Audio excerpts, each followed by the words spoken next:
दोस्तों क्या आपको पता है कि दुनिया में एक ऐसा भी जीव पाया जाता है जिसका एक बॉडी पार्ट ही उसकी जान ले लेता है। हमारी सोसाइटी में रोने को कमजोरी माना जाता है, लेकिन आज मैं आपको रोने के हेल्थ बेनिफिट्स बताने वाला हूँ। साथ ही हम जानेंगे एक ऐसी फैमिली के बारे में जिन्होंने एक दो नहीं बल्कि 5 नोबेल प्राइजेस जीते हैं। आज का फैक्ट वीडियो आपको हैरान कर देने वाला है। तो हेलो गाइस, मैं कौशिक और चलिए शुरू करते हैं धुआंधार फैक्ट्स भरे आज के इस नए एपिसोड को। Fact number 1। दोस्तों क्या कभी आपने ये सुना है कि किसी इंसान के दांत इतने बड़े हो जाए कि वो उसी के गले में घुसकर उसकी जान ले ले? ऑब्वियसली इम्पॉसिबल है, लेकिन दुनिया में एक ऐसा भी जानवर है जिसका बॉडी पार्ट ही उसकी जान ले लेता है। मैं बात कर रहा हूँ इंडोनेशिया के कुछ आइलैंड्स में पाए जाने वाली पिग की एक स्पीसीज बाबिरूसा। इन्हें डियर पिग के नाम से भी जाना जाता है। मेल बाबिरूसा के सर पर कर्व्ड शेप के टस्क पाए जाते हैं जो उनकी उम्र के बढ़ने के साथ साथ बढ़ते ही जाते हैं, और एक समय ऐसा आता है कि इसका टस्क इसके सर के फ्लैश में घुसने लगता है और आफ्टर ऑल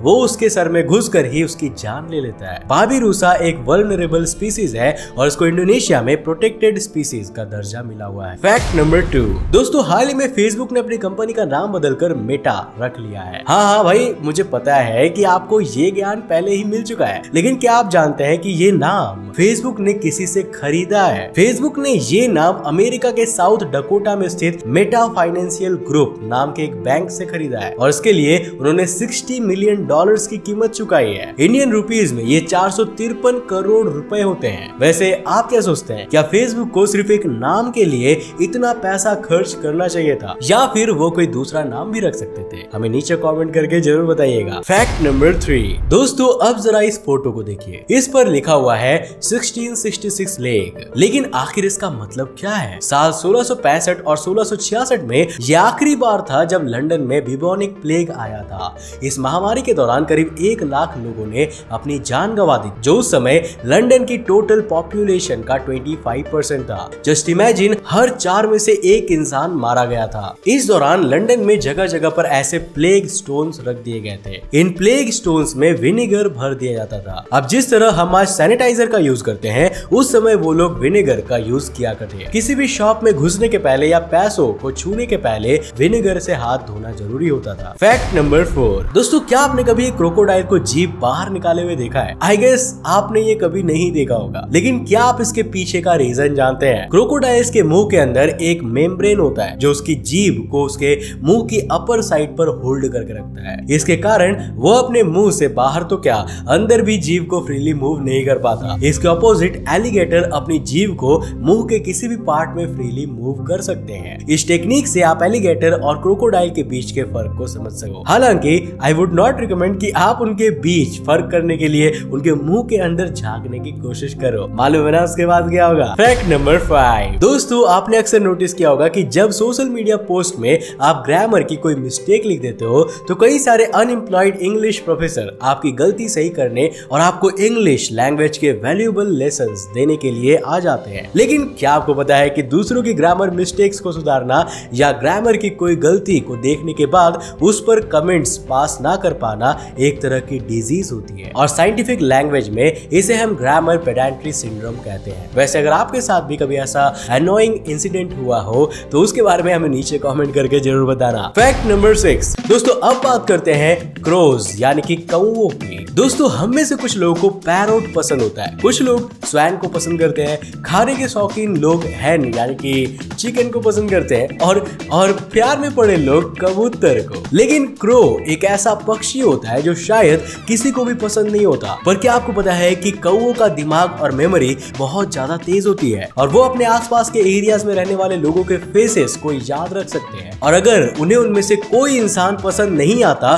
तो वो अपनी पसंद और नापसंद को दूसरे कौओं के साथ शेयर भी कर सकते हैं। तो अगली बार अगर आप किसी कौवे को परेशान करते हो तो समझ लेना कि एरिया के पूरे कौवे के बीच आपकी चुगली की जा चुकी है। Fact number 7। दोस्तों प्लूटो हमारे सोलर सिस्टम का सबसे बड़ा ड्वार्फ प्लैनेट है। एक समय था जब प्लूटो भी धरती की तरह एक ग्रह हुआ करता था, लेकिन फिर इसका ये स्टेटस छीन लिया गया। प्लूटो सूरज से बहुत ज्यादा दूरी पर स्थित है और यहाँ बहुत कम ही सनलाइट पहुँचती है। यही कारण है कि यहाँ पर दिन में भी आसमान बहुत ज्यादा डार्क होता है। ये इतना डार्क होता है कि अगर आप प्लूटो की सरफेस पर खड़े हुए हो तो आप दिन में भी आसमान में तारे को साफ साफ देख सकते हो। Fact number 8। दोस्तों अब मैं आपको एक ऐसा फैक्ट बताने वाला हूँ जिसको सुनने के बाद आप रो पड़ोगे। जी हाँ, क्या आप जानते हो कि रोना हमारी सेहत के लिए बहुत ही अच्छा होता है। जब हम रो रहे होते हैं तो आंसुओं के फॉर्म में अनवांटेड मटेरियल्स हमारी बॉडी से बाहर निकल जाता है। साथ ही रोने के दौरान हमारे अंदर ऑक्सीटोसिन और एंडोर्फिन नाम के केमिकल्स रिलीज होते हैं। इन केमिकल्स के रिलीज होने पर हमें अच्छा महसूस होता है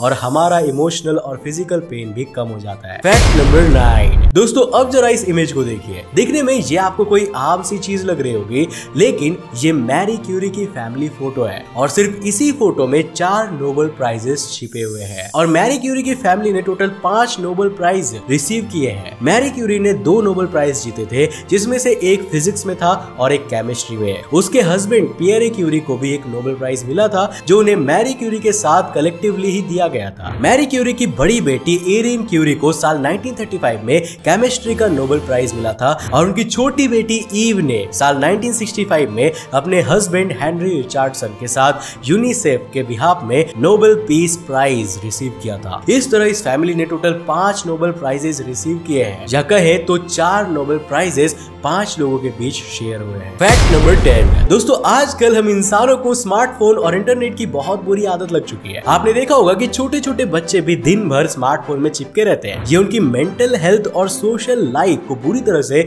नुकसान पहुंचा रही है और यही कारण है कि साल 2018 में फ्रांस एक ऐसा रूल लेकर आया था जिसके अनुसार फ्रांस पूरे देश के स्कूल्स में स्मार्टफोन्स का यूज बैन कर चुका है। यहाँ 15 साल से छोटे स्टूडेंट्स स्कूल के अंदर स्मार्टफोन या कोई भी स्मार्ट डिवाइस लेकर नहीं आ सकते। यही नहीं, वो स्कूल एक्टिविटीज या ट्रिप के दौरान भी इंटरनेट से कनेक्ट होने वाला कोई भी डिवाइस नहीं ले जा सकते। फ्रांस की गवर्नमेंट का मानना है कि ये डिवाइसेस स्टूडेंट्स को डिस्ट्रैक्ट कर देती है और उन्हें अपने ऊपर बहुत ज्यादा डिपेंडेंट बना रहे हैं। यही कारण है कि उन्होंने इसे law of the 21st century कहा है, यानी कि 21वीं सदी का सबसे जरूरी नियम। Fact number 11। दोस्तों पिछला फैक्ट सुनने के बाद अगर आप फ्रांस के अच्छे फैसलों की तारीफ कर रहे हो तो मैं आपको फ्रांस के एक और फैसले की कहानी सुनाता हूँ। वर्ल्ड वॉर 2 खत्म होने के बाद पूरी दुनिया जर्मनी के खिलाफ खड़ी हुई दिखाई दे रही थी और फ्रांस तो वर्ल्ड वॉर 2 में जर्मनी के खिलाफ ही लड़ रहा था। वर्ल्ड वॉर 2 के बाद फ्रांस की उन सारी महिलाओं के बाल काट दिए गए थे जिनका जर्मन सोल्जर्स के साथ रिलेशनशिप था। उन्हें चॉइस दी गई थी कि या तो वो फ्रेंच सोल्जर्स के साथ फिजिकल रिलेशनशिप्स बनाए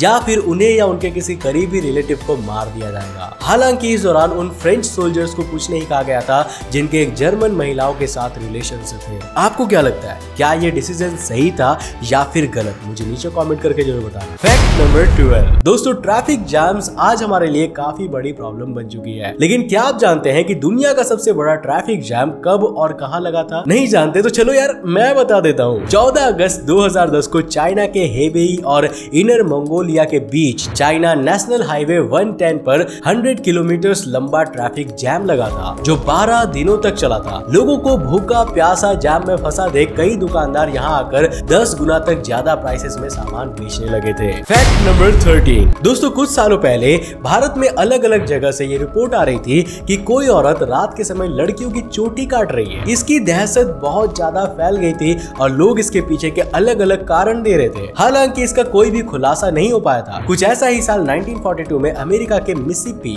में हुआ था। यहाँ कोई इंसान रात के समय पर लोगों के घरों में घुसकर उनके पूरे बाल काट देता और उन्हें पता भी नहीं चलता था। लोगों ने इसका नाम फैंटम बार्बर रखा था, लेकिन इसकी मिस्ट्री का खुलासा आज तक नहीं हो सका। Fact number 14। दोस्तों न्यूट हमारे घरों में पाई जाने वाली लिजार्ड जैसा एक एम्फीबियन होता है। एक बार अमेरिका के ओरेगोन में 3 लोग कैंपिंग करने गए हुए थे। जब कुछ समय तक वो वापस नहीं लौटे तो कुछ लोग उन्हें ढूंढने गए। कैंप फायर के पास उन्हें तीनों लोगों की लाश मिली, लेकिन उनकी बॉडी पर इंजरी का कोई भी नामो निशान नहीं था। जब इसकी डीप इन्वेस्टिगेशन की गई तो यह सामने आया कि इन तीनों लोगों को न्यूट ने काटा था। इसके शरीर में टेट्रोडोटॉक्सिन नाम का पॉइजन पाया जाता है जो साइनाइड से 10,000 गुना ज्यादा खतरनाक होता है। इसके जहर की एक बूंद 25,000 चूहों की जान ले सकती है। Fact number 15। दोस्तों आखिर में मैं आपको 1850s में बना एक अनबिलीवेबल स्टैचू दिखाने वाला हूँ। इस स्टैचू का नाम है द व्हील्ड वर्जिन और इसे इटली के स्कल्पचर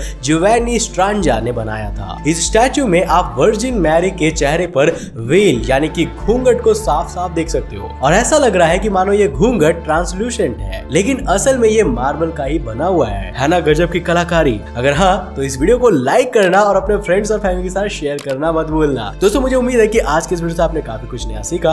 अगर आप ऐसे ही और नॉलेजेबल फैक्ट्स को जानते रहना चाहते हो और अपने नॉलेज को बूस्ट करना चाहते हो तो इस चैनल को सब्सक्राइब करने के साथ साथ नोटिफिकेशन बेल कॉल करना ताकि आप देख सको हमारे वीडियो सबसे पहले। तब तक के लिए बाय, जय हिंद।